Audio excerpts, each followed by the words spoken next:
The Bible tells us that God the praises of his people. And that's what we've been doing here tonight. Believe me, God is here. He's here. And he promised in his word that he is a God who heals. And although you may have questions about why this person or why that person... Des questionnements peuvent nous venir en esprit quand nos bien-aimés qui sont décédés. Pour ceux qui ont été malades jusqu'à mort, pour autres personnes encore comme Lazare qui sont malades, étant proches de Jésus, beaucoup de questions sont dans notre esprit. Pourquoi telle ou telle chose nous arrive, principalement alors que le Dieu Tout-Puissant, dans les Saintes Écritures, est révélé comme étant le Dieu qui guérit. Pourquoi d'autres personnes dans notre entourage, on invoque ce Dieu qui guérit et il semble être silencieux? Telles sont les questions que nous allons répondre maintenant dans cette autre partie consacrée des médecins pour Jésus, consacrée dans l'observation des vaccins côté spirituel maintenant. L'enjeu spirituel ou physique des ténèbres étant observé, nous allons regarder maintenant la phase biblique du vaccin. Comment Dieu veut qu'on soit vacciné? Telles seront les réponses qui sortiront à l'issue de cette partie consacrée des médecins pour Jésus. Ils sont là installés ce soir, le docteur Yassine sont là, docteur Bambaïba, docteur HT, MK, docteur MR sont là ce soir. Les autres nous rejoindront très certainement.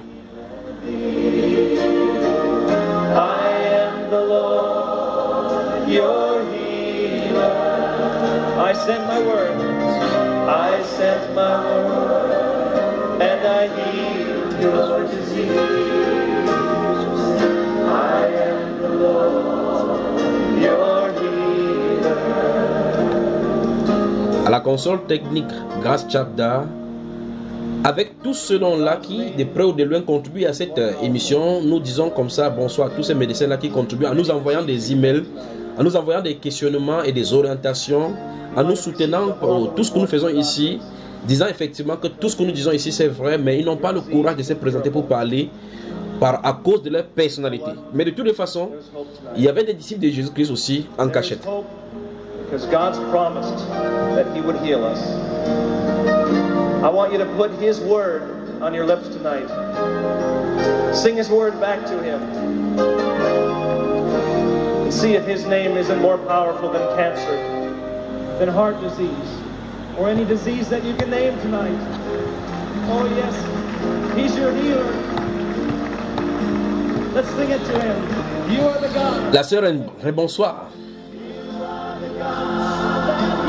Bonsoir, mon frère. Nous ouvrons maintenant la Sainte Bible et on va examiner certaines choses dedans, n'est-ce pas? Oui, mon frère. Commençons dans le livre Nous sommes prêts. Vous êtes prêts? Ouais. J'espère que nous aurons assez de temps pour finir cette partie parce que ce serait long. Je ne sais pas comment on va aller, dans quelle direction ça va prendre, ni quoi que ce soit. Mais essayons d'observer et voir comment le Seigneur va nous y guider. N'est-ce pas? Amen. Voilà. Dans les précédentes émissions, nous sommes posés des questions et nous avons eu des réponses concernant les ténèbres. Amen. Les gens dans les ténèbres préparent les plans de destruction contre l'humanité. Beaucoup de personnes sont dans l'ignorance et ne savent même pas qu'on est en train de les vacciner pour les détruire.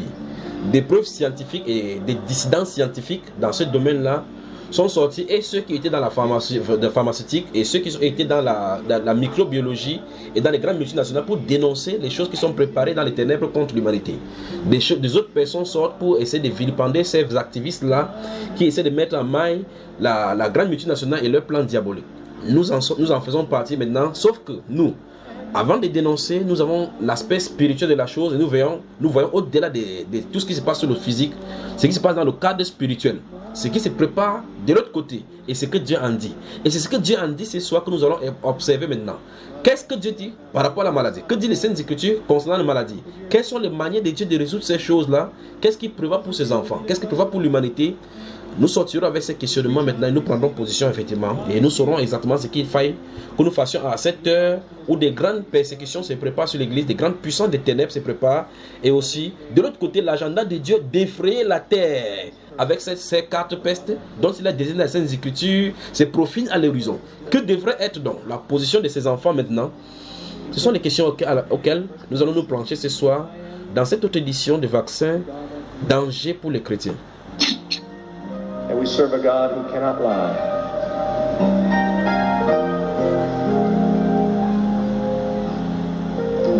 So I want you to hear God's word tonight.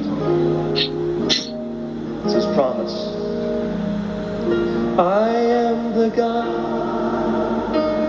that healeth thee. I am the... Ce générique qui est consacré effectivement, prophétiquement à cette émission de Don Moore, I am the God that heal, touche effectivement de la guérison dont la promesse dans les Saintes Écritures sont données. Avant d'entrer dans la guérison dont justement proprement dite, examinons les cas de maladies dans les Saintes Écritures et comment le Seigneur les a guéris. Premier acte maintenant, nous allons faire 3 propositions.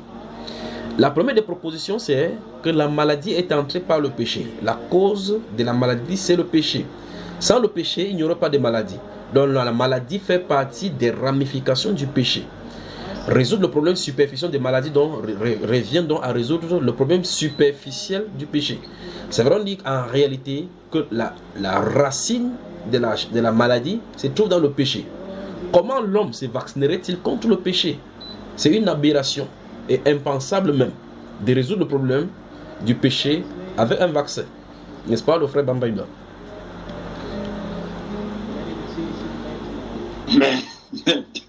Bien évidemment.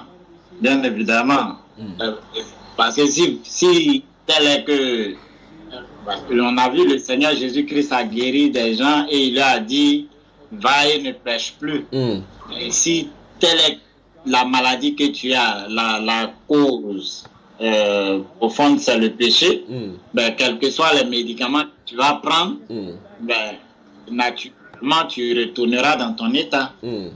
Cet homme dont tu cites maintenant l'exemple dans le livre des Jean au chapitre 5, où le Seigneur Jésus lui dit dans le verset 14, va et ne pêche plus de peur qu'il ne t'arrive rien de pire. Il avait certainement la paralysie, comme dit les Saintes Écritures, au point où il ne se couchait pas. Les médecins de l'époque pourraient analyser et comprendre qu'il s'agit de la poliomyélite. Victime de la poliomyélite depuis la naissance, il a été paralysé. Mais le diagnostic qu'il donnerait là, c'est le vaccin pour tenter de rescourir par rapport à ses pieds. Mais Jésus dit que c'est le péché qui a causé cela, pas la poliomyélite. Qu'est-ce que les médecins modernes diraient?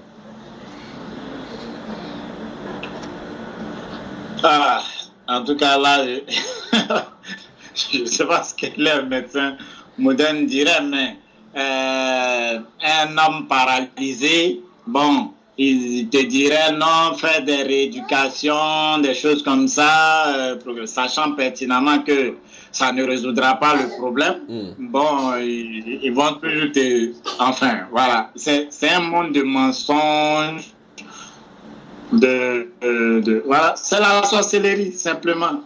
Voilà. C'est un peu ça. En tout cas, alors ce soir, nous allons commencer dans le livre de Marc au chapitre 5. Marc au chapitre 5. Je ne sais pas si la connexion, mais encore le micro de notre sœur Reine et HT sont... Nous avons plein de versets bibliques là que nous pourrons parcourir. Mais je crois que, comme vous le savez, à un moment donné, je parlerai seulement. Et puis les gens pourront savoir que c'est dans les Écritures pour ceux qui sont dans les Écritures. Donc, cette partie est consacrée principalement aux croyants en premier lieu, pour ceux qui lisent les Saintes Écritures. Et pour ceux donc qui ne lisent pas les Saintes Écritures, si quelque chose vous a échappé ou bien encore vous avez des interrogations, là cette fois-ci vous pouvez m'adresser dans les questions sur tout ce que j'aurais dit dans cet enseignement maintenant en demandant des références s'il est possible. Parce que nous allons aller vite maintenant, vite mais doucement et posément afin que ça soit bien compréhensible. Alors nous allons commencer dans le livre de Marc au chapitre 5. J'aurais souhaité commencer par la Genèse pour y arriver, mais allons dans tous les sens comme il le dirige. Dans Marc au chapitre 5, nous allons lire à partir du verset 20 jusqu'au verset 34.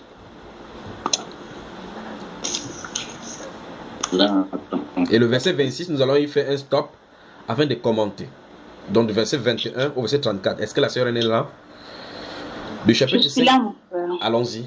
Il s'en alla et se mit à publier dans la Décapole tout ce que Jésus avait fait pour lui. Et tous furent dans l'étonnement. Jésus dans la barque regagna l'autre rive où une grande foule s'assembla près de lui. Il était au bord de la mer. Alors vint un des chefs de la synagogue, nommé Jairus, qui, l'ayant aperçu, se jeta à ses pieds et lui adressa cet instant de prière. Ma petite fille est à l'extrémité. Viens, impose-lui les mains afin qu'elle soit sauvée et qu'elle vive. Jésus s'en alla avec lui. Et une grande foule le suivait et le pressait. Or, il y avait une femme atteinte d'une perte de sang depuis 12 ans. Elle avait beaucoup souffert entre les mains de plusieurs médecins. Elle avait dépensé tout ce qu'elle possédait et elle n'avait éprouvé aucun soulagement, mais était allée plutôt en empirant. Ayant entendu parler de Jésus, elle vint dans la foule par derrière et toucha son vêtement. Car elle disait, « Si je puis seulement toucher ses vêtements, je serai guérie. » Au même instant, la perte de sang s'arrêta. Et elle sentit dans son corps qu'elle était guérie de son mal. Jésus connut aussi en lui-même, qu'une force était sortie de lui. Et se retournant au milieu de la foule, il dit, « Qui a touché mes vêtements ?»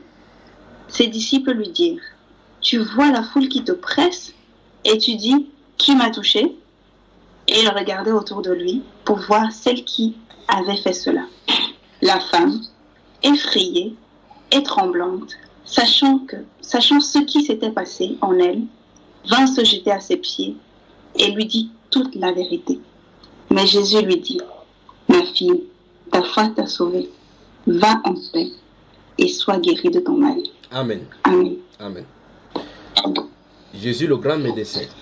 Donc, voici l'une des parties des Saintes Écritures où on présente les médecins et leurs méfaits sur la santé des humains. Avant que je ne commente, vous avez déjà trouvé tous les qualificatifs de ces médecins ici, et les sorciers, les ignorants et les gens de ténèbres. Mais ici, on découvre effectivement que ça n'a pas commencé aujourd'hui au temps de Jésus. Et longtemps même avant le temps de Jésus, comme nous allons le voir, beaucoup de choses s'est passé dans la médecine. Et le verset 26 nous dit, elle avait beaucoup souffert entre les mains de plusieurs médecins. Posons-nous la question, est-ce qu'on va chez les médecins pour souffrir davantage ou bien pour obtenir guérison?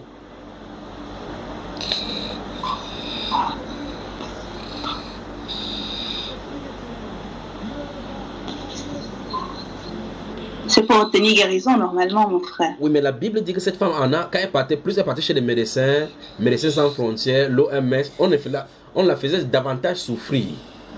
En plus là, elle dépensait son argent comme la sœur achetait, elle allait dépenser son argent pour donner encore la souffrance, infliger la souffrance à son enfant. La femme a vécu de la même chose, pas vrai? Oui, oui. La perte de sang, c'est cet écoulement de façon inconsistante du sang. Comment est-ce que les médecins peuvent qualifier cela aujourd'hui pour que dans notre contexte, ça soit bien compréhensible?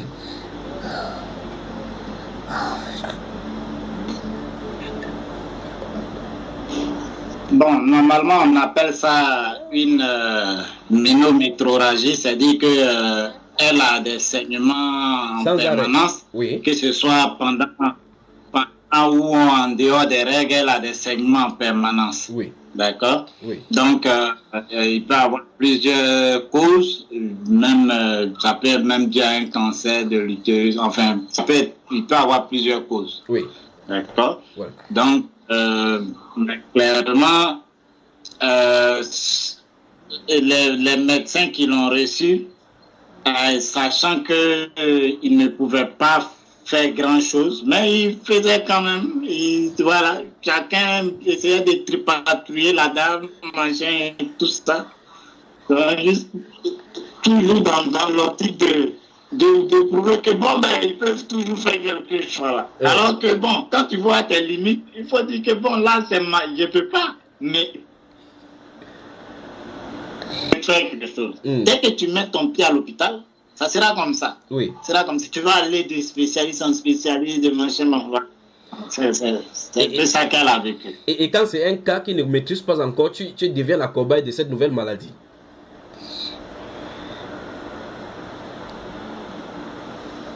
Comment, mon frère? Et quand quelqu'un va à l'hôpital, comme tu le dis, avec une maladie dont la science n'a pas encore découvert, toi, le premier à apporter cette maladie, tu deviens la cobaye des essais de laboratoire et des diagnostics. Ben, naturellement. Et puis bon, au moins, ça permet, bon, pour le chercheur que je suis, on fera de toi, au moins on peut faire une publication sur ton cas. Si c'est un cas rare, Oui. voilà, on t'écrit pas tout. Et puis bon, on écrit un article dessus. Comme ça, Voilà. permet au grade scolastique d'augmenter. Oui, bien sûr, puisque c'est les publications que tu vas utiliser pour arriver jusqu'au titre de professeur titulaire, en fait. Du professeur. Voilà le monde. La Bible déclare qu'elle avait beaucoup souffert entre les mains de plusieurs médecins. De plusieurs médecins. Rappelons à ceux qui nous écoutent également que l'un des évangélistes qui a écrit ce livre-ci, qui était avec Paul l'apôtre, s'appelait Luc. Et la Bible l'appelle Luc le médecin. Luc le médecin. Et depuis qu'il a fait les recherches, il a quitté la médecine pour les écrits littéraires spirituels. Il a dit dans Actes des Apôtres chapitre 1 que Théophile, j'ai écrit dans mon premier livre comment de tout ce que Jésus a commencé à faire depuis le baptême de Jean. Il dit très excellent Théophile. C'est pour que tu comprennes la certitude et la véracité des paroles dont on t'a donné dans ce livre-ci.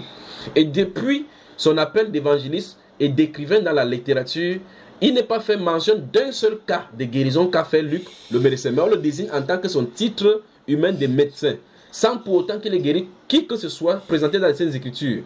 Mais autant, c'est lui qui faisait le compte rendu de toutes les guérisons qui avaient été faites par les apôtres dans Actes des Apôtres. C'est frappant, pas vrai?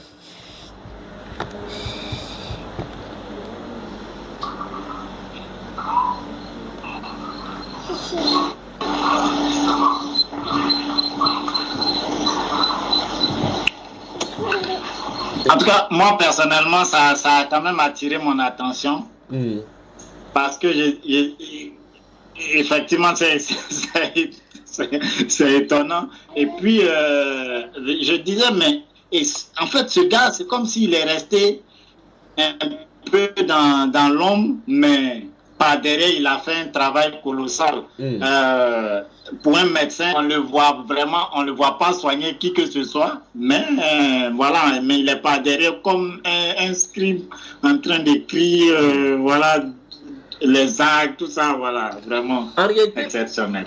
Mon attention est attirée sur le fait qu'il soit médecin et que Dieu l'utilise plutôt dans l'écriture, et que ce médecin rend compte des guérisons divines. Qu'est-ce que le Saint-Esprit veut présenter? En fait, le Saint-Esprit est en train de nous démontrer que, en réalité, c'est pas en tant que médecin physique, c'est pas sur ce plan qu'il nous attend. Voilà, c'est plutôt en tant que dans le domaine spirituel. Voilà. Alors, la sœur, oui, le frère Yassine voulait parler, le docteur veut parler.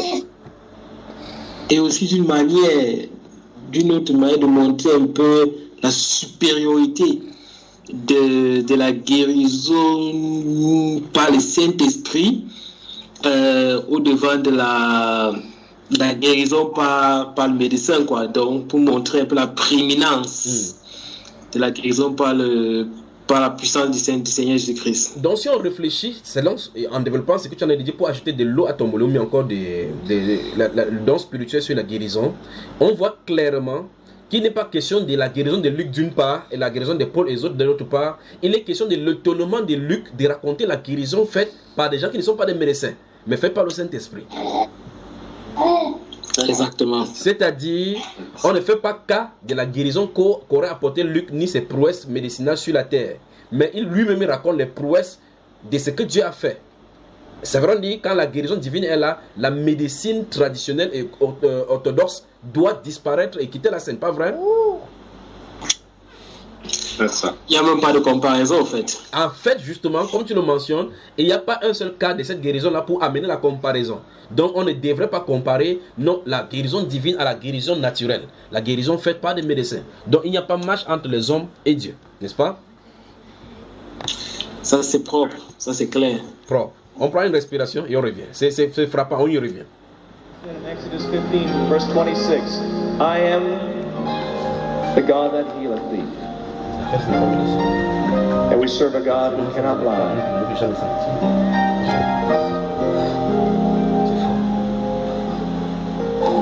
So I want you to hear God's word tonight.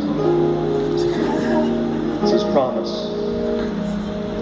I am the God that healeth thee. I am the Lord your healer. Docteur, et bonsoir. I sent my word. Bonsoir frère. J'ai dû prendre une pause, demander à la technique de couper parce que je me sentais déjà bizarre dans cette studio-ci. Et toi, quand tu as lu ce passage de Marc au chapitre 5 à partir du verset 21, qu'as-tu reçu là à ce début? Nous ne sommes qu'au premier verset biblique. Aïe aïe aïe. Ça m'a compris que nous sommes trop petits mon frère. On marche partout pour faire les blouses là. On pense qu'on fait quelque chose. Pourtant, on va encore commencer. Que Dieu nous aide mon frère. Nous avons vu le témoignage de cet homme dans les Nations Unies, dans le boulevard des Nations Unies, dans l'Assemblée des Nations Unies, devant Ban Ki-moon, le secrétaire de cette époque-là, où il a témoigné de la puissance du Seigneur Jésus-Christ, et il leur a dit justement dans ses propos que tout ce que vous avez, tout comme problème des nations, vous vous réunissez dans ces cadres-ci pour trouver des solutions contre des problèmes, des difficultés. Et si vous ouvrez le site internet des Nations Unies, les premiers mots qui figurent dans l'entête à l'angle gauche de l'entête, c'est paix et sécurité. Ils cherchent la paix et la sécurité sur la terre, et la Bible déclare que lorsque les hommes crieront paix et sécurité sur la terre, une ruine soudaine leur fondra sur eux. Et cet homme-ci leur dit, je vous présente Jésus, le prince de paix. Jésus est la solution. Et effectivement, ils sont sortis là-bas sans examiner ce que la solution qu'apporte Jésus. Ils sont entrés dans les différents comités de désarmement, comités de désarmement, comités de médecins dans différents groupes, en rejetant effectivement une fois de plus Jésus. Mais ce soir, nous voyons dans ce livre de Marc chapitre 5, verset 21 et suivant que tu as lu, que plusieurs médecins avaient montré leurs limites. Et quand Jésus est venu, Jésus n'a pas utilisé les normes conventionnelles pour pouvoir amener la guérison, ni les moyens physiques et médicinaux et les découvertes scientifiques faites sur la terre pour la guérison. Pourquoi Jésus montre toujours, et depuis l'Ancien Testament jusqu'à la Nouvelle Alliance, sa forme de guérison est totalement différente, sinon quasi existante dans le norme humain? Pourquoi? Je pose la question au docteur Ren.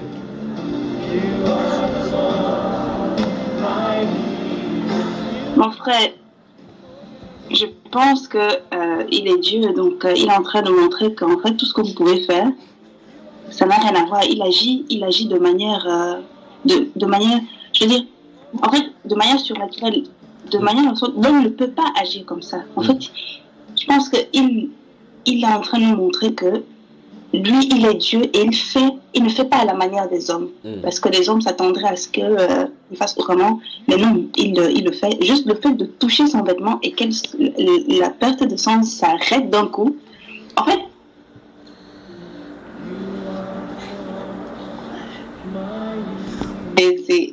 je sais pas. Moi, ça me dépasse quoi. Donc, je sais pas. Tu viens de nous révéler un des vaccins spirituels, c'est le vêtement de Jésus. Parce que le but du vaccin, c'est de vacciner et de stopper, arrêter la contagion, arrêter le clou. Jésus vaccine au travers de ses vêtements. Justement, c'est ça qui est... ça me coupe le souffle. Et il n'y a pas d'effets secondaires. Aucun. Cette femme, et la perte de... ça s'est arrêté. Et la Bible déclare cette femme-ci a su en elle-même qu'elle était guérie. La sœur HT nous disait que plutôt quand elle allait chez le médecin, elle a su dans son enfant que l'enfant avait des problèmes. Tout comme cette dame-ci qui allait chez médecin des médecins. Donc quand elle allait chez un médecin, on lui ajoutait un problème. Elle allait chez un autre médecin, on ajoutait encore d'autres problèmes. Elle allait chez un autre médecin, on ajoutait encore d'autres problèmes. Et la sœur HT nous a témoigné ici justement qu'elle allait chez le médecin. Elle est allée, l'enfant marchant, rentrant, l'enfant ne marchant pas. Alors la sœur Hermine, en lisant que cette femme-ci a eu le vaccin de Jésus, et qu'elle est allée et elle savait en elle qu'elle était guérie. Qu'est-ce que tu ensemble avec ton expérience avec ton enfant? En fait, la dame, elle a expérimenté la puissance du Saint-Esprit. Et chez elle, cela a été tellement prompt, tellement sans le concours d'un homme, à l'issue de tout ce qui était autour de lui. Et moi, avec l'enfant, je n'ai pas expérimenté ça c'est sûr. Le Seigneur, lui, il a fait grâce qu'il a enlevé les toxines là, au fur et à mesure. Et c'est là que je comprends que le Seigneur, lui, il il fait ce qu'il veut. Il fait ce qu'il veut. Et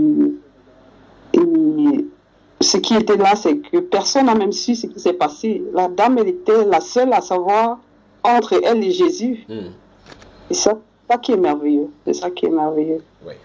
Et moi, ça m'enseigne beaucoup. Hein. Dans ton expérience de médecin, y a-t-il des vaccins contre les démons? Mon frère, quel vaccin contre les démons? Il n'y en a pas. Parce que justement, dans vos pays dits développés, le seul vaccin contre les démons maintenant, ce sont des choses, les sédatifs qu'on donne pour pouvoir faire dormir des gens ou bien les emballer sur les lits. On appelle le frère Yassine de chercher des sérums et venir attacher les mains de ses bien-aimés qui voient des démons. On dit qu'ils délient ou bien ils sont entrés dans un état second. On les injecte pour qu'ils puissent se calmer. Et quand les effets de ces vaccins finissent, le démon reprend de plus belle, pas vrai? C'est ça. Allons voir dans le verset 1 du chapitre 5 encore un de ces démoniaques et voir l'attitude des médecins et ce que Jésus en a fait. Alors on rentre au chapitre 5 verset 1 et suivant.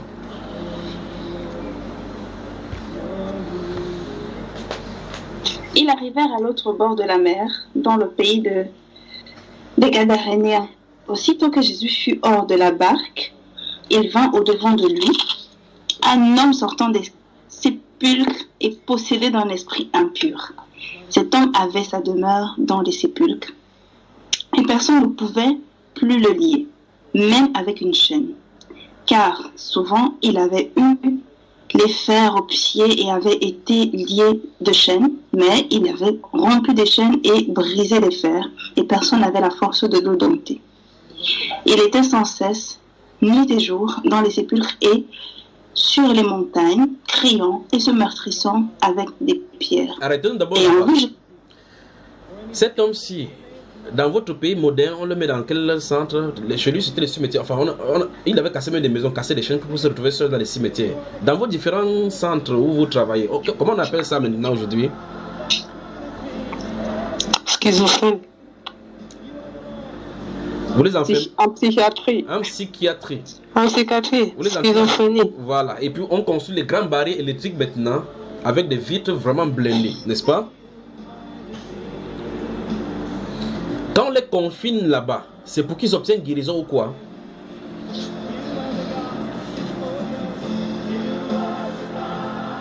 C'est pour les canaliser, non? On les garde un peu. Pour les canaliser, pour canaliser leur énergie, les démons. C'est pour qu'ils ne dérangent pas les autres. Pour qu'ils ne dérangent pas les autres. Et on entend les cris hystériques justement qui ressortent de ces différents magasins-là, n'est-ce pas? Ah, ils crient dans les médicaments, non, frère. On les injecte encore. On injecte, ça les détériore, ça détériore le médicament pour les calmer, n'est-ce pas? Pourquoi les médecins ne désarment pas? Oui, MK. La vérité dans tout ça, c'est que ce n'est que quand on est en crise qu'on se rend compte que les démons, ça existe. Sinon, quand on est dans le monde, vraiment, ça n'existe pas. Ce n'est que la maladie. Je crois que ce serait une bonne idée pour le docteur Bambeba d'écrire sur la démonologie spirituelle dans le cadre médicinal, n'est-ce pas? Et là, il publie son article pour avoir le professorat, pas vrai? C'est une bonne proposition pour lui, ça, comme article. Non, mon frère, ça ne sera pas validé. On va dire qu'il n'y a rien de scientifique. Oui, on va dire, bon, ta démarche n'est pas scientifique, ton approche, tout ça, ça repose sur rien de connu. On va faire quelque chose ce soir. Oui. Le frère Yassine et moi, avec notre sœur, nous sommes des conseillers spirituels. Nous participons à la rédaction de l'article. Nous allons rêver maintenant. Tu vas publier ça sur Health Organization, la revue scientifique Health Organization. Dans ces revues-là, on va faire le abstract. Parce que quand vous publiez, vous posez le problème dans l'abstract. Vous avez la problématique même de l'hôpital psychiatrique et la méthode de résoudre cela. Avant cela, en toile de fond, on va faire des recherches scientifiques et les données. On va répertorier dans nos recherches scientifiques tous les centres psychiatriques en Europe. L'Europe étant l'échantillon macroscopique de cette recherche scientifique spirituelle-là. D'accord, docteur Bambeba? Ce que nous allons faire, c'est que nous allons prendre des échantillons. Et après avoir fait les échantillons, parce qu'il faut prendre les échantillons, les multiplier, parce qu'une preuve scientifique doit être multipliée à de grandes échelles. Et donc, nous allons prendre ces petits échantillons-là, nous allons les enfermer quelque part, au lieu de les injecter les sédatifs pour les faire endormir, nous allons leur parler de la parole vivante et permanente. Celle-là qui pénètre âme et jointure, sépare âme et esprit. Et puis séparer leur âme avec les jointures et sortir les modèles des psychiatrico-Jésus. Et quand on sort de ces psychiatrico-Jésus, on sort les éléments factuels qui étaient incarcérés là-bas et qui maintenant se mettent à leur bonne forme. Dans chaque centre, au moins 7. Dans chaque centre, au moins 7. Ces reproductions scientifiques seront des preuves de validation de ta thèse, pas vrai? Bon, ça, bon, on va te dire, est-ce que ton expérience est reproductible par n'importe qui et tout ça? C'est compliqué. Ça sera difficile à faire passer. En tout cas, et c'est là où le deuxième papier donc arrive effectivement pour confirmer le professorat de l'existence des scientifiques prompts à reproduire ces mêmes produits. Il faut être initié dans cette science-là pour pouvoir reproduire ce scientifisme-là. Pas n'importe qui y entre, parce que ce sont des données scientifiques maîtrisables seulement par des maîtres de ce domaine. Alors là, il faut leur imposer les mains et les injecter du vêtement de Jésus. Eux-mêmes maintenant pourront reproduire cela, pas vrai? Voilà, donc tu vois qu'on en arrive à des impositions de mains et tout ça, et c'est pas n'importe qui, c'est des personnes baptisé du Saint-Esprit et tout. Non. Donc, on commence par le docteur Bamba Iba qui est injecté du Saint-Esprit et qui explique à son collègue médecin pour dire, si tu veux expérimenter la même chose pour voir si c'est scientifique, viens. Et pendant que tu parles avec lui, tu dis par exemple, cette main, c'est que j'arrête là. Si tu imposes sur ces problèmes psychologiques là, ça va se guérir. Et puis ils vont, en allant le faire, ils imposent. Et ils voient que ça guérit. Ils voient que c'est scientifique, que lui-même peut faire. En effet, dans les Saintes Écritures, les chrétiens portent les différents attributs du Seigneur. L'un de ces attributs, c'est l'attribut des juges. Dieu accorde de l'attribut des juges aux chrétiens et à ses enfants à lui. Dans le livre de 1 Corinthiens au chapitre 6, là maintenant ça commence là maintenant. Dans le livre de 1 Corinthiens au chapitre 6, donc de verset 1 jusqu'au verset 5, la Bible nous incite à dire que au milieu des chrétiens, des personnes remplies de sagesse de Dieu doivent juger au milieu des chrétiens des contestations. De telle enseigne que les chrétiens ne devraient pas se retrouver en réalité dans les tribunaux humains pour consulter les juges humains qui portent également des attributs de Dieu, mais dans la saleté, dit les Saintes Écritures. L'autre attribut de Dieu donc se trouve être le médecin. Dans le livre de Luc au chapitre 10, que nous allons lire tout à l'heure là maintenant, dans le livre de Luc au chapitre 10, à partir du verset 1, après avoir dit et choisi 70 autres disciples, Jésus leur donna pouvoir et force pour guérir. Allons-y au verset 9 du chapitre 10, verset 8 et 9 du chapitre 10 de Luc, parce que je développe là, ça va commencer à me faire sortir dans tous les sens là maintenant. Je crois que pendant qu'il t'a développé mes théories ici pour soutenir le papier du docteur Bamba Iba pour qu'il passe au professorat, la sœur nous a dit là que ces rêves là est très beau et Yacine parlait dans son cœur. Yacine, le temps qu'on cherche Luc chapitre 10 verset 9, 8 et 9, qu'est-ce que tu disais là par rapport au papier? Tu dis que ça ne serait pas bien déployé? Non, je disais simplement que si tu arrivais comme ça devant eux, ils allaient te donner une réponse qui est biblique. Une réponse qui est biblique. Et cette réponse sera? Il dirait, comme il parlait ici à haute voix, oui. Il dire, ton grand savoir te fait des réseaux. C'est ton grand savoir. Je leur dirais qu'au contraire, ce sont des paroles de bon sens. Parce que la Bible déclare dans le livre des Actes chapitre 4 que comme ils voyaient là l'homme qui avait été le témoignage de cette guérison et qui ne pouvait rien, ne sachant quoi répliquer. Parce que voici la guérison qui s'est passée, voici une preuve scientifique de la guérison. Parce qu'une preuve scientifique, c'est quelque chose qu'on reproduit, que ça produit. Et le but de cette science-là, c'est le bienfait dans l'humanité. Voilà un bienfait qui est accordé à un homme. D'accord, mon cher? Luc chapitre 10, verset 8 et 9. Amen. Vous parlez de Bible. Alors, Luc chapitre 10, verset 8 et 9. Donc, ah, pardon, vas-y, mon frère. Non, le frère Bamba Iba, ce problème d'écriture de l'article spirituel dans le revue scientifique n'est pas encore cessé. Parce qu'en réalité, si présent ça là-bas, de deux choses, soit lui on monte dans le professorat ou bien on diminue son doctorat. Alors, revenons ici, la sœur Reine. Oui.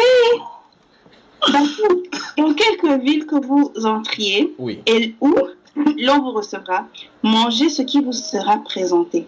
Guérissez les malades qui s'y trouveront et dites-leur, le royaume de Dieu s'est approché de vous. Voilà. Amen. Amen. Après avoir envoyé ses disciples, Jésus octroie l'un de ses attributs dans la vie de ses disciples pour leur montrer clairement qu'il porte une nature de lui, cette nature des médecins. En réalité, les chrétiens sont des potentiels guérisons, des potentiels guérisseurs pour amener la restauration dans tous les domaines du terme. Parce qu'en réalité, dans cette guérison est annoncée la restauration définitive par rapport à la chose identique qui empêche d'entrer dans le royaume, le péché. Parce qu'en réalité, la guérison vient après avoir prêché la repentance en vue du royaume. Et donc, l'un des attributs des chrétiens, comme nous allons le voir, c'était le juge. J'ai cité le juge dans 1 Corinthiens chapitre 6. L'autre aspect de l'attribut que Dieu a octroyé aux chrétiens, c'est effectivement l'attribut des guérisseurs. Nous allons y revenir, des médecins.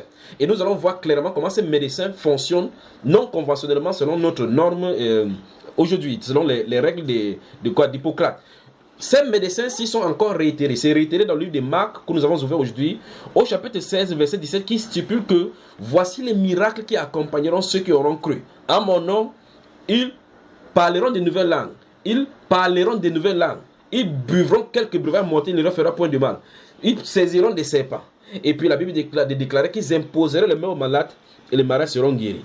Le diagnostic de Dieu est clair. L'imposition des mains transfère la guérison depuis la croûte céleste dans les voûtes terrestres pour amener la guérison dans des âmes qui se détériorent à la suite du péché. Or, Jésus-Christ est le restaurateur justement. Il est encore ambassadeur et c'est l'un des attributs justement de l'ambassadeur. Comme le livre de 2 Corinthiens au chapitre 5, versets 19 et 20 nous disent que Jésus-Christ a fait de nous les ambassadeurs. Nous faisons fonction d'ambassadeurs pour Christ, comme si Dieu réconciliait les hommes par nous. Nous en supplions, soyons réconciliés à Dieu. La réconciliation donc en vue de la restauration totale et définitive de notre être, corps, âme et esprit, afin qu'elle soit irréprochable à la venue du Seigneur Jésus-Christ est le but même de la venue du Seigneur Jésus-Christ. Donc, le problème du péché étant réglé, la guérison est automatique pour la restauration de tous les effets négatifs qu'aurait entrepris par le péché dans nos vies. C'est ce que Jésus-Christ est porteur dans le livre d'Ésaïe, chapitre 53, où il est dit « Par ses meurtrissures, nous sommes guéris ». Le laboratoire de guérison se trouve être le sang précieux du Seigneur Jésus-Christ et en tant que victime expiatoire pour le péché. La victime expiatoire par son sang octroie donc et détruit toute racine de ce que ramification a été causée par péché. Le péché donc a commis les ramifications et donc l'une de ces ramifications donc se trouve être la maladie. La solution donc c'est le grand médecin. Ce grand médecin, sachant les besoins au milieu des hommes, a octroyé et a déployé l'un de ses attributs dont les médecins aux chrétiens. Dans le livre de 1 Corinthiens au chapitre 12, je ne sais pas si vous me stoppez. Dans le livre de 1 Corinthiens au chapitre 12, le verset 28, il stipule effectivement que dans l'église, il a donné des différentes classes et classifications dans le don de guérison. Et parmi ces classifications, surtout dans les dons de guérison.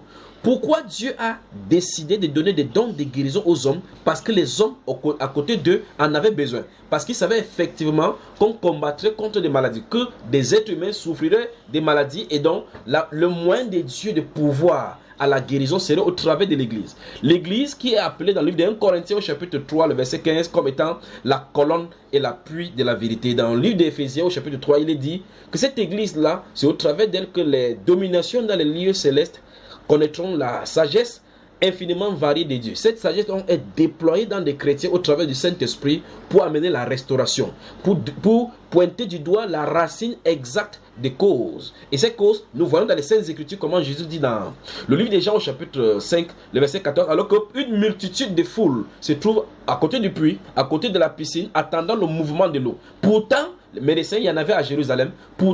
Mais ils espéraient jusque-là la guérison venant du ciel. Donc ces personnes qui attendaient la guérison venant du ciel, là se trouvait un homme malade depuis près de 48 ans et Jésus l'ayant trouvé, lui a dit, veux-tu être guéri? Or, il était paralytique, ne pouvant pas marcher et Jésus lui a dit, cette symbole de guérison qu'octroient les anges, ce n'est qu'une infime partie des guérisons dont dispose le Seigneur. Il guérit dans les Saintes Écritures, depuis le livre de Genèse au chapitre 20, les versets 15 à 17 et le verset 17 principalement où il a demandé à Abraham de prier pour la guérison des pharaons par rapport à tous les pestes et tous les stérilités qui avaient été dans la famille. Depuis ce moment-là, jusqu'au livre de Apocalypse au chapitre 22, verset 2, où il est parlé de l'arbre dont la feuille servait dans la guérison des nations. Jésus-Christ montre clairement qu'à chaque maladie, une guérison dans le ciel, aucune guérison dans les Saintes Écritures n'est conventionnelle ni monotone. Jésus ne guérit pas selon la monotonie parce qu'il est le médecin des médecins. Le livre d'Exode, chapitre 25, verset 16, stipule clairement qu'il est le YHWH qui guérit, le Dieu guérisseur, Dieu Rapha. Dans le livre de 1 Corinthiens, au chapitre 16, la Bible déclare que pour pouvoir manifester cet amour-là en nous, si quelqu'un le refuse, il est anathème. La malédiction, donc, se trouve être derrière les causes des principales maladies telles que révélées dans le livre de Deutéronome chapitre 28. Nous allons y prendre une pause et nous revenons maintenant en déployant, en disséquant tous ces versets dont nous venons de citer.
Geneviève Lozon, Émile Charette et Michel Barossa dans Celui qui guérit, distillé par Grachabla, derrière ces machines, derrière ces vitrines également.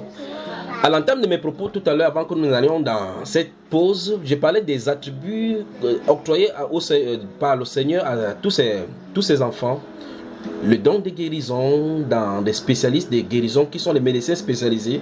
Mais dans l'ensemble, chaque chrétien porte ses attributs. Comme tout aussi l'attribut de l'ambassadeur, comme tout aussi l'attribut des médecins, comme tout aussi l'attribut des juges. Et d'autres attributs encore plus grands. C'est l'attribut de ministre de justice. C'est ce qui est révélé dans le livre de 2 Corinthiens au chapitre 11. Que nous faisons en fonction de ces ministres de justice dont là. Et donc, les attributs de Jésus sont tentés et singés par les ministres de Satan.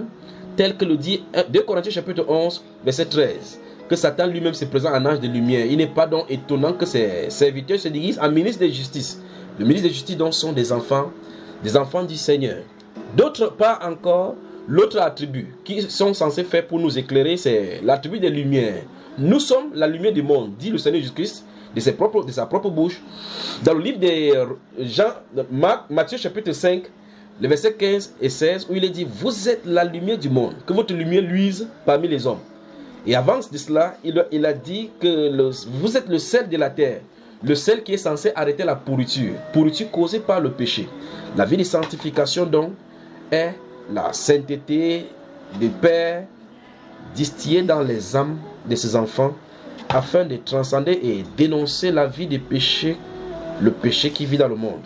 Donc les enfants du Seigneur sont attribués la sainteté du Père, afin que ceux-ci soient exactement le reflet de leur Père, comme il est dit dans le livre de 2 Pierre, je suis saint, vous serez saints.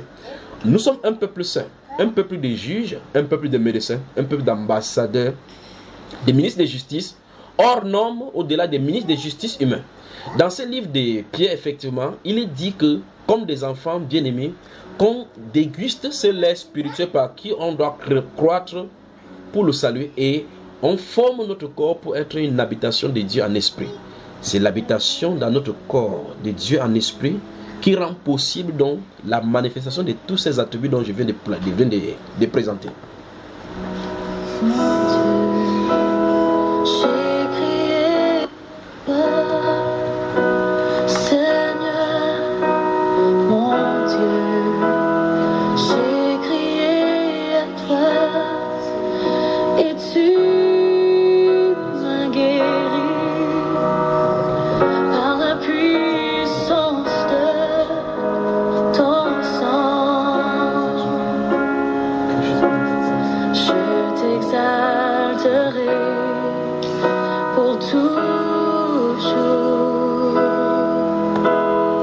Je te louerai, car tu es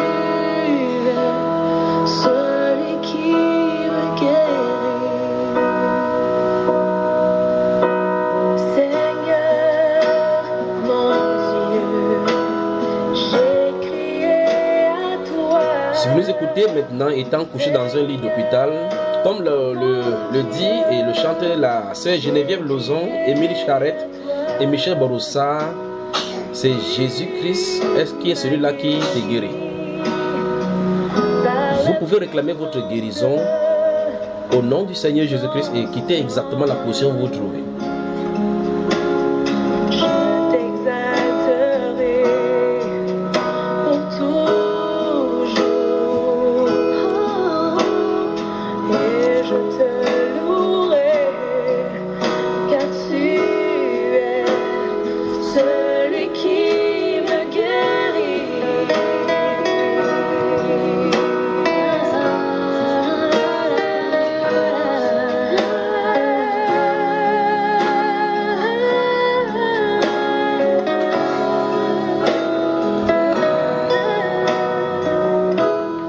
Si vous nous écoutez sur quelques plateformes que ce soit, vous écoutez Blues Blanche dans la sainteté, c'est la énième partie de cet enseignement que nous avons commencé et qui était consacré au vaccin, la dangerosité et tous les points noirs cachés dans les tics de vaccins tels que présentés par le monde. Je rappelle qu'à tous ceux qui nous écoutent, après cela, nous allons épiloguer sur la nutrition et par la suite, nous allons épiloguer sur toutes ces choses-là cachées chez les médecins, dont le plan du diable est d'utiliser pour détruire l'humanité. Nous sommes là pour dénoncer les œuvres infructueuses des ténèbres et les amener à la lumière. Car il est dit que tout ce qu'ils vont faire dans les ténèbres, concocter dans les puissances des ténèbres, seront dénoncés et amenés à la lumière. C'est ce qui est prévu. Et nous le ferons ici en compagnie de tous les médecins qui sont réunis ici et bien d'autres qui vont se joindre à nous pour dénoncer de telles choses et prendre position pour la vérité. Déjà dans l'une des émissions, vous avez entendu tous faire le Ponce Pilatisme en lavant les mains. Cette fois-ci, non pas avec de l'eau qu'ils ne peuvent pas nettoyer, mais dans le sang de Jésus pour dire qu'ils sont purs de toutes ces iniquités-là orchestrées au milieu des médecins. Celui qui me guérit. Voilà. Psaume 147, verset 3 et Luc chapitre 4, verset 18 parle de Dieu dans un cas, l'Éternel, le YHWH, comme le Dieu qui restaure, qui guérit les cœurs brisés. Dans le livre de Luc au chapitre 4, verset 16 à 18, et le verset 18 particulièrement, lorsqu'il est entré dans la synagogue, dans sa ville de Capernaum, on lui a remis le rouleau du livre où il est écrit effectivement, l'Esprit du Seigneur est sur moi. Au verset 18 du chapitre 4 de Luc, il dit, cet esprit-là est sur lui pour guérir ceux qui ont le cœur brisé. Dans le monde, il n'y a pas de vaccin contre le cœur brisé, mais plutôt des psychologues qui ont tortillé leur esprit au travers des formations diaboliques pour venir encastrer et former les démons à la colère retentissante mais calme pour pouvoir contrôler leurs émotions et déployer leur explosion en citant des terminologies qu'eux-mêmes ils ont concoctées. J'ai fait péter les câbles pour d'autres et péter le plomb pour d'autres. Ces démons explosés à l'intérieur poussent l'homme dans son côté animal à se manifester. Mais pas l'homme, mais le démon habitant en lui. Mais que dit Jésus? Il dit dans Saint Luc chapitre 4, verset 18, qu'il est venu guérir les cœurs qui étaient brisés. Vous avez des cœurs brisés par des rejets, brisés par le manque d'amour, brisés par des injustices. C'est Jésus le grand guérisseur.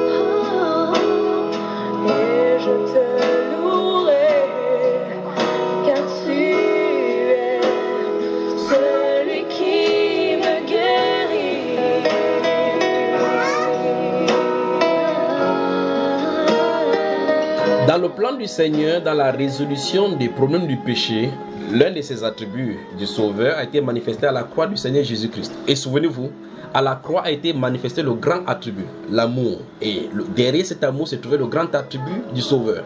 Mais il est sauveur à cause du péché. Mais les conséquences, qu'en dit-on par rapport aux conséquences? L'une des conséquences, donc, comme nous sommes en train d'observer aujourd'hui, c'est la maladie. Et derrière donc, cet attribut du Sauveur se trouve dans les sous-attributs des médecins. C'est pour cela qu'il est dit effectivement que c'est par son sang que nous sommes guéris. Par ses meurtrissures dont il nous a guéris. Et au travers donc de ce sang, il a déployé son nom et donné son nom pour guérison. Dans le livre d'Actes des Apôtres chapitre 3, on voit effectivement les apôtres Paul, Pierre et Jean qui allaient dans le temple à l'heure des prières. Et ils voyaient là quelqu'un qui était paralytique depuis près de 40 ans. Il a dit, je n'ai ni or ni argent pour t'envoyer à l'hôpital. Parce que là-bas se trouve Rennes avec les ambulances. Ils vont t'injecter du tétanos. Parce que tu ne l'as pas eu, c'est pour ça que tu as été paralysé. Et là, ils ont dit, ce que j'ai, c'est le nom de Jésus qui vaccine et restaure. Au nom de Jésus-Christ de Nazareth, lève-toi et marche. Je te louerai, car tu es celui qui me guérit. Dans l'une des gens que nous avons cité ici au chapitre 5, cet homme également, vu par Jésus au milieu de la foule qui était malade, ils se sont retrouvés à l'hôpital Jameau là-bas en bordure de mer, et Jésus-Christ l'ayant vu, ayant su qu'il était malade depuis, et aucun médecin ne voulait le consulter, il lui a posé la question, veux-tu être guéri? Il a dit que tous ses parents n'ont pas l'argent pour l'amener à l'hôpital, ils sont venus chez le médecin, on l'a abandonné ici, parce qu'il n'y avait pas de prise en charge, il n'y avait pas de conditions sociales pour pouvoir résoudre le problème de sa maladie. Jésus a dit qu'il n'a pas besoin de la protection de la santé, il n'a pas besoin de médecins pour pouvoir le faire. Il n'a pas besoin d'être introduit auprès des médecins spécialistes. Il lui a dit, lève-toi, prends ton lit et va dans ta maison. Le domaine scientifique est battu là.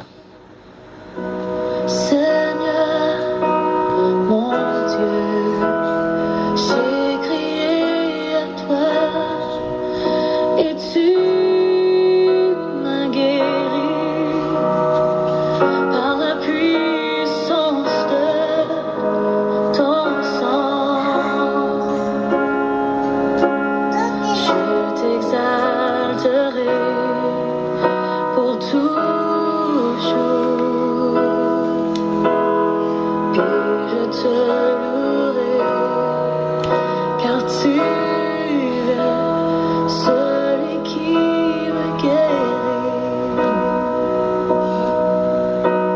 Seigneur, mon Dieu, j'ai crié à toi. Seigneur, mon Dieu, j'ai crié à toi. Vous nous écoutez sur quelque chose que ce soit, quel que soit le problème par lequel vous traversez, souvenez-vous, il n'y a aucun problème que Jésus ne puisse guérir. Il n'y a aucun problème où Jésus ne puisse intervenir. Quel qu'en soit ce qui arrive dans vos vies, alors que vous nous écoutez dans cet enseignement ce soir, puisse votre foi être connectée au Seigneur Jésus-Christ qui guérit. Et je te louerai, car tu es celui qui me guérit.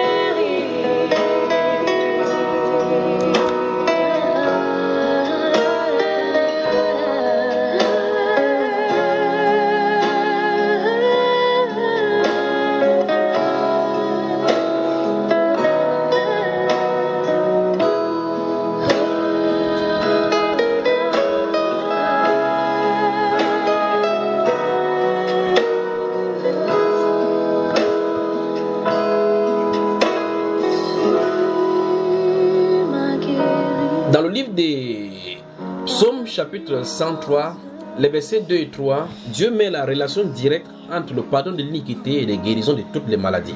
Donc, à tous les péchés sont associés des maladies, même si vous ne les ressentez pas dans votre corps.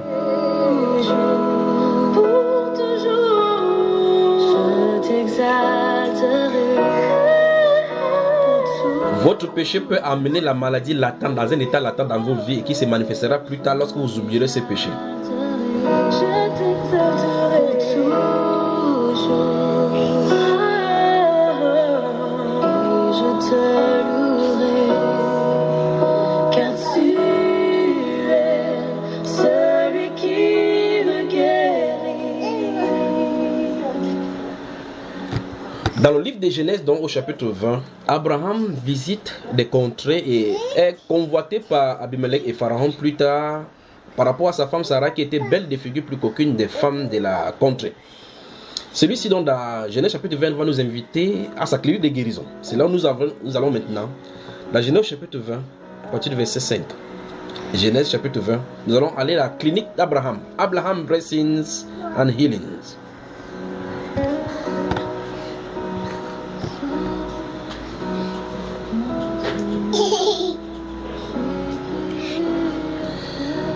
Genèse, le chapitre 20, verset 10 à 17. Le verset 17 nous intéresse. Allons-y. Alors, et Abimelech dit à Abraham, quelle intention avais-tu pour agir de la sorte? Abraham répondit, je me disais qu'il n'y avait sans doute aucune crainte de Dieu dans ce pays, et que l'homme me tuerait à cause de ma femme. De plus, il est vrai qu'elle est ma sœur, fille de mon père. Seulement, elle n'est pas fille de ma mère, et elle est devenue ma femme. Lorsque Dieu me fit errer loin de la maison de mon père, je dis à Sarah, voici la grâce que tu me feras dans tous les lieux où nous irons. Dis de moi, c'est mon frère. Abimelech prit des brebis et des bœufs, des serviteurs et des servantes, et donna à Abraham, et lui rendit Sarah sa femme. Abimelech dit, voici, mon pays est devant toi, demeure où il te plaira. Et il dit à Sarah, voici, je donne à ton frère 1000 pièces d'argent. Cela te sera un voile sur les yeux pour tous ceux qui sont avec toi, et auprès de tous, tu seras justifié. Abraham pria Dieu, et Dieu guérit Abimelech, sa femme et ses servantes, et elles purent enfanter. Dans beaucoup de maladies dont nous allons rendre visite à des amis médecins afin qu'ils nous fassent encore souffrir sont faites à cause de l'adultère. Remarquez que l'adultère avait été commis ici. Souvenez-vous de ceci. L'adultère, c'est de prendre la femme de quelqu'un, même si vous n'avez pas touché. La Bible déclare que même si vous avez seulement regardé pour convoiter, ça amène la stérilité dans chaque domaine de votre vie. La Bible déclare dans le livre de Job que s'il avait fait le guet-apens devant la porte en convoitant la femme d'autrui, il dit que c'est une iniquité que doivent punir les juges. Ici, pour le cas d'espèce, le Saint-Esprit nous révèle que le problème de stérilité avait été causé par le fait que quelqu'un a pris la femme d'une autre personne. Dans le livre de Jérémie, chapitre 3, verset 1, la Bible déclare que lorsqu'une femme quitte un homme et va avec un autre homme, est-ce qu'elle peut retourner avec... la Bible pose la question, est-ce qu'elle peut retourner avec son premier mari, puisque l'autre mari l'a connu? Et le Saint-Esprit pose la question, le pays tout entier ne serait pas souillé par ce seul acte. Un seul acte d'adultère et tout le pays est souillé. Souillé par quoi? Par la présence des démons. Ici, dans le cas d'espèce, la maladie est entrée au point où il fallait l'intervention de l'homme à qui on avait pris sa femme pour que Dieu puisse intervenir pour guérir. Qu'est-ce que le Saint-Esprit nous présente? Le Saint-Esprit nous présente des problèmes, des maladies au milieu des hommes occasionnés par le péché. Ici, dans le cas d'espèce, ça a été révélé. Qu'adviendrait-il si Abraham avait quitté la contrée et parti avec sa femme et que la stérilité avait frappé la famille? Qu'est-ce que ces gens-ci de cette nation se diraient par rapport à la stérilité? On tentera de dire problème généalogique venant peut-être de la descendance d'Abimelech, ou bien encore que les chromosomes ne croisent pas avec les 23 autres chromosomes, ou bien encore de l'insuffisance et de l'azospermie pour les autres et de non-production des gamètes femelles pour pouvoir produire les enfants. On sortira toutes les tactiques scientifiques. Mais ici, Dieu dit que c'est à cause de la femme d'Abraham qu'on a prise que la stérilité est venue. Et il a prié et Dieu a restauré. Qu'est-ce que ça nous enseigne? Ça nous enseigne de la relation entre le péché et la maladie. Et la solution de Dieu de faire cela, c'est pour amener la justification d'abord. C'est ce que Christ Jésus a fait à la croix. Mais avant de constater ce que Christ Jésus a fait à la croix pleinement, voyons des principes dans les Saintes Écritures. Nous avons vu que Dieu a accordé aux hommes le pouvoir des juges, les attributs des juges qui sont ses propres attributs à lui. L'attribut des médecins dont nous examinons ce soir, l'attribut d'ambassadeur, comme Christ Jésus effectivement était un ambassadeur, parce que c'est un médiateur qui joue un rôle d'intermédiaire entre un État et un autre. Mais pour nous, il est question de la réconciliation entre l'homme déchu de la grâce, l'homme pécheur avec le Dieu saint. Le but pour nous, c'est d'apporter la lumière dans la justification, dans ce ministère de justice, afin d'amener la guérison en tant que juge des médecins, pour pouvoir amener les gens à être réconciliés à Dieu dans sa sainte parole telle qu'il est dit. Ces hommes choisis par Dieu, du milieu des hommes, sont censés apporter la lumière, disais-je, en jugeant le péché comme péché pour amener la sanctification. Et cela en amenant la guérison, telle que nous avons lu dans le livre de Luc au chapitre 10, les versets 8 et 9, où il a dit clairement, allez prêcher et apporter la guérison. Les médecins donc en Jésus, les médecins pour Jésus sont faits pour restaurer dans les chemins tortueux par le péché. Ces chemins qui ont été tortueux à la suite de la désobéissance et la cause depuis dans l'huile des Genèves. Alors nous voyons que dans ce livre des Genèses, justement, le péché est entré et les hommes ont commencé à vivre dans l'iniquité et des problèmes de maladies se sont posés. Mais dans la suite des fonctionnements, nous allons voir qu'un principe va être établi par Dieu lui-même. Il va distinguer la maladie des croyants, de son peuple, à la maladie des autres peuples qui n'ont pas d'espérance. C'est ainsi que dans la suite, de la prolongation, nous allons voir plusieurs cas de maladies et de malades dans le peuple de Dieu et la façon dont Dieu traite ces maladies-là et ceux du peuple qui sont autres que le peuple de Dieu différents. Ainsi, un chrétien qui a les maux de tête sera différent. Son maux de tête sera différent des maux de tête de celui qui n'est pas chrétien. Un chrétien qui a du sida sera totalement différent. Son sida sera chrétien, alors que le sida de celui qui n'est pas chrétien n'a point d'espérance. Un chrétien qui a des mal de ventre, des fièvres, quelques noms de maladies que vous pouvez avoir, de cancer ou bien de l'aveugle. Un chrétien qui est aveugle, c'est un chrétien qui voit dans le domaine spirituel, alors que celui qui est aveugle en même temps physiquement, spirituellement et maladement. Maintenant, dans les Saintes Écritures, c'est établi clairement que Dieu distingue entre son peuple et les autres peuples concernant les maladies. C'est ce que nous allons découvrir dans les Saintes Écritures dans les minutes qui suivent, en commençant par le livre d'Exode, quand Dieu a frappé les Égyptiens. Avant d'envoyer les différentes pestes, dans le livre d'Exode au chapitre 7, tel que nous avons vu les 10 plaies, Dieu s'attelait à ce que les plaies frappent distinctement ceux qui ne lui appartenaient pas. Et en faisant comme ça, Dieu montrait clairement qu'en tant que médecin, il avait le pouvoir sur tout le laboratoire de production de virus sur tout l'univers. Il pouvait orienter ces virus-là dans le sang de ceux qui ne lui appartenaient pas et ceux qui essayaient de challenger son autorité afin de leur diriger la maladie. Et pour ceux de son peuple qui étaient inculqués de cette maladie-là d'une façon ou d'une autre, il a mené la guérison pour montrer qu'il avait l'antidote de ces différentes maladies. Alors, Dieu se montre comme étant celui qui juge et celui qui est le grand médecin. Ces attributs dont il a distribué à ses enfants sur la terre afin que nous soyons des porteurs de cette lumière-là, les citoyens et concitoyens des saints, gens de la maison du Seigneur. Et c'est pour cela que nous sommes là pour apporter la guérison et la restauration. Seigneur, mon Dieu, j'ai crié à toi et tu m'as guéri par la puissance de ton sang. Je t'exalterai pour toujours et je te louerai car tu es celui qui me guérit. Seigneur, La Bible déclare dans le livre des Romains au chapitre 11 que les dons et les appels sont irrévocables. Au point où Élisée, le prophète, qui a guéri, présenté les miracles du Seigneur, était lui-même tombé malade et est mort de sa maladie.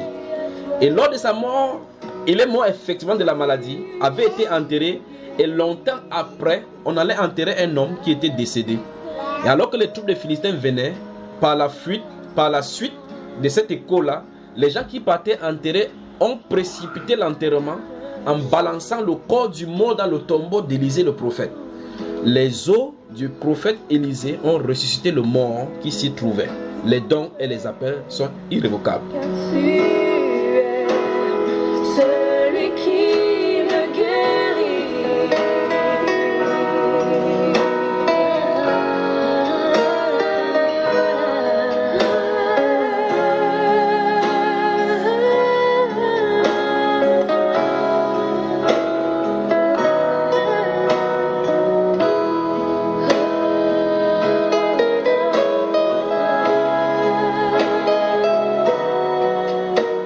Au fil des âges, au travers des siècles, il a guéri par le Jourdain, il a guéri par les eaux, il a guéri par l'assainissement par le sel, Il a guéri par l'eau de Siloé.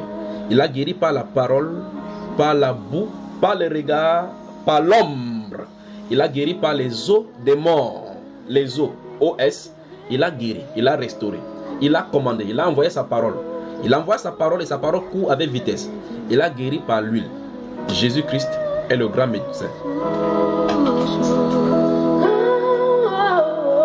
Je t'exalterai,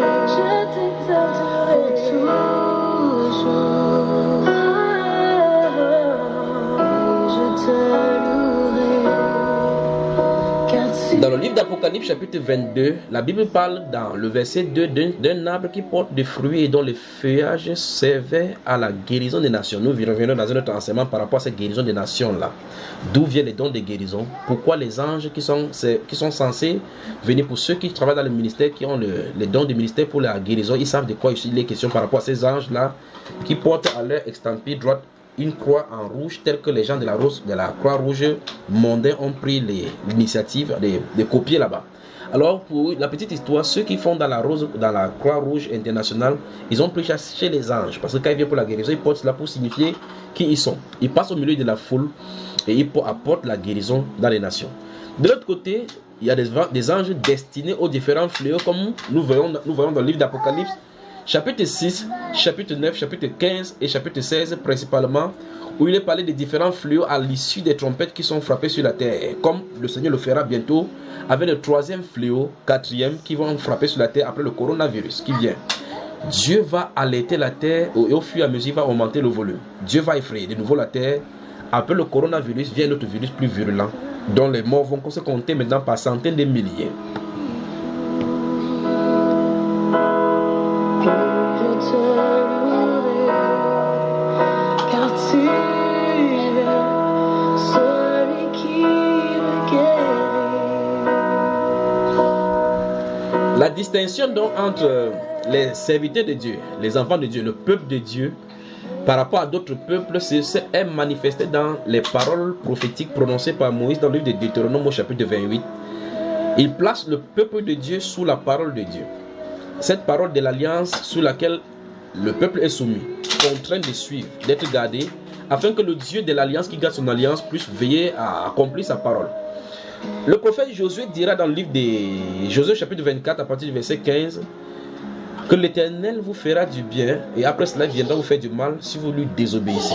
La désobéissance dont n'était pas permise sous l'alliance avec le sang et l'hysope, le sang de bouc. En Jésus-Christ donc, la désobéissance n'a point de sens puisque l'obéissance a été complétée par lui. Tout ce que nous avons à faire, c'est croire, tout simplement. Et la guérison est nôtre.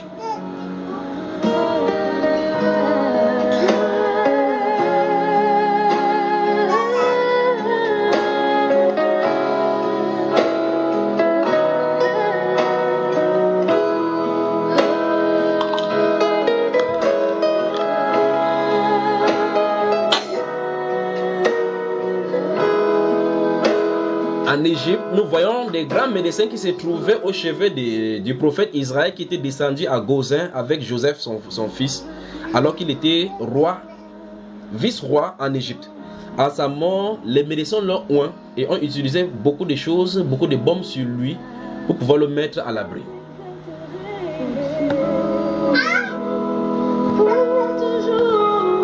Je t'exalterai pour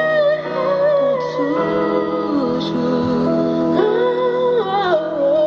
Je t'exalterai pour toujours.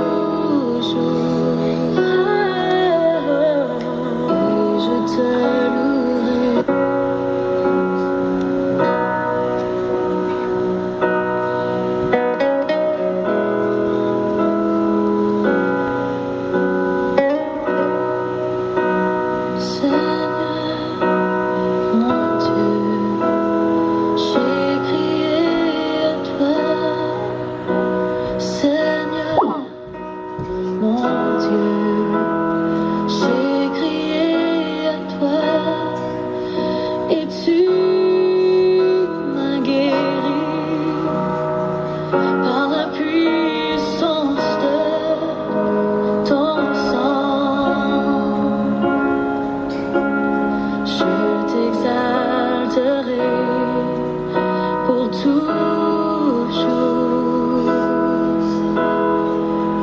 je te louerai, car tu